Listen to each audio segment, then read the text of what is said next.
Should you manage your own rental property or hire someone to do it for you? The answer could save you time, money, and stress. Most people think managing yourself means more control, but sometimes that control comes at the cost of your freedom and sanity. In hiring a property manager, it's not all about handing off the work. It's about making room to grow as well. But what if there's a third option, one that gives you the best of both worlds? Welcome to Strategy Saturday.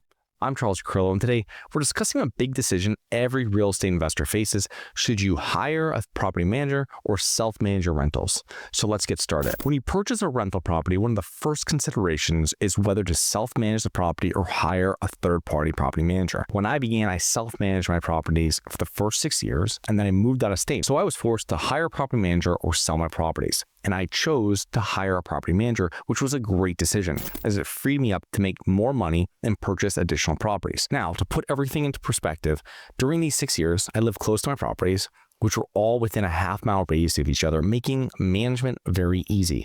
It also made it easy to outsource tasks and eventually outsource property management altogether. So what does a property management company do? They handle finding tenants, underwriting them, and placing them in your units.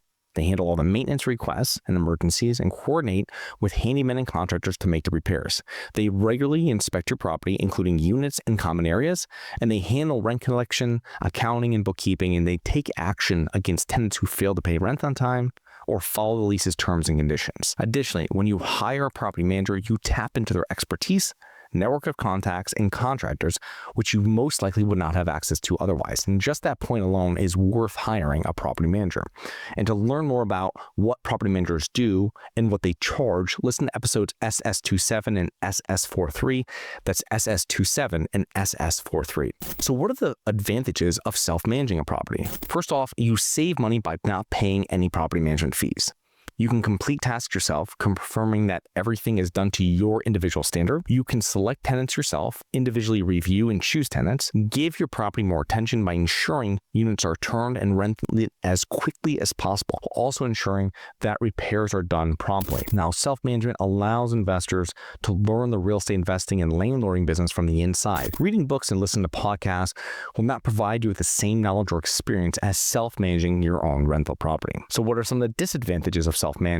Number one, it takes time. You're splitting your time between your primary occupation and property management, which will require you to perform tasks that could have been done outsourced for less than what you would earn by working longer at your job. Property management is not a 9-to-5 job. It is a 24/7 operation, and you have to ensure that someone is available to handle calls, address issues, and respond to emergencies at all times. What are the advantages of hiring a property management company? Well, they understand the market by managing many units near your properties, which assists with understanding the current state of the market, rental rates, and navigating market changes. They create a wall between the owner and the manager, because it's easier to operate a property and manage tenants if they do not own the property. It significantly reduces the time requirement and the stress on the owner, since they're only brought in on certain tasks that are not time sensitive. What are the disadvantages of hiring a property management company?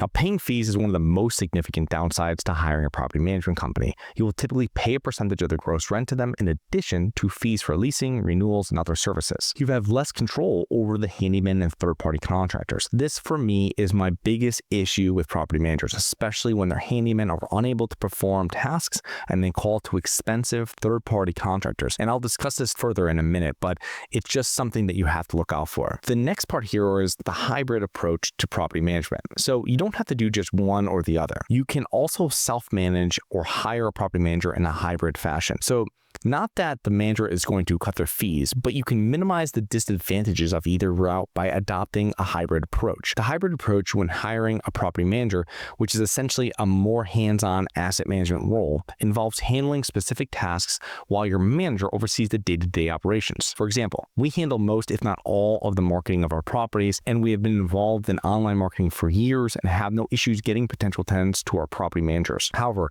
they then handle the rest of the process. Secondly, we select our third-party contractors and require that the manager contacts them first before using one of the contractors that they regularly use, unless it is less expensive. However, this is typically not the case. Third, we select contractors and oversee all large capital expenditures, CapEx projects. The hybrid approach, when self-managing, revolves around outsourcing everything. Outsourcing landscaping, snow removal removal, common area cleaning, bookkeeping, etc. Set up an online portal for collecting rent and for tenants to submit inquiries and repair requests. Set up a phone service to handle after-hour calls. And the most important thing is finding reliable handymen whom you trust with the keys to your property and units. When a request comes in, it is sent to you and the handyman immediately. You keep a running list of non-urgent repairs and they address them regularly. Now, when weighing really the value and the cost of self-managing versus hiring a professional third-party management firm, ensure your decision aligns not only with your business goals,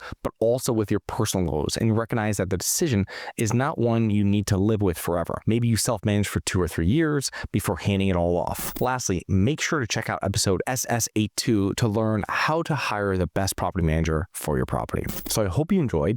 Please remember to rate, review, subscribe, submit comments on potential show topics at globalinvestorspodcast.com. If you're interested in actively investing in real estate, please check out our courses and mentor programs at Syndication Superstars. That is syndicationsuperstars.com. And look forward to 2 more episodes next week. See you then. You always want to invest in real estate, but didn't have the time, didn't know where to find the deals, couldn't get the funding, and didn't want tenants calling you? Since 2006, I've been buying income-producing properties in great locations that provide us with consistent passive income while we wait for appreciation in the future and take advantage of tax laws while we're waiting. And unlike your financial advisor, we invest alongside our investors in every property we purchase. Check out investwithharborside.com. If you like the idea of investing in real estate, if you like the idea of passive income, partner with us at investwithharborside.com. That's investwithharborside.com. This episode should be considered specific, personal, or professional advice. Any investment opportunities mentioned on this podcast are limited to accredited investors. Any investments will only be made with proper disclosure, subscription documentation, and are subject to all applicable laws. Please consult an appropriate tax, legal, real estate, financial, or business professional for individualized advice. Opinions of guests are their own. Information is not guaranteed. All investment strategies have the potential for profit or loss. The host is operating on behalf of Syndication Superstars, LLC exclusively.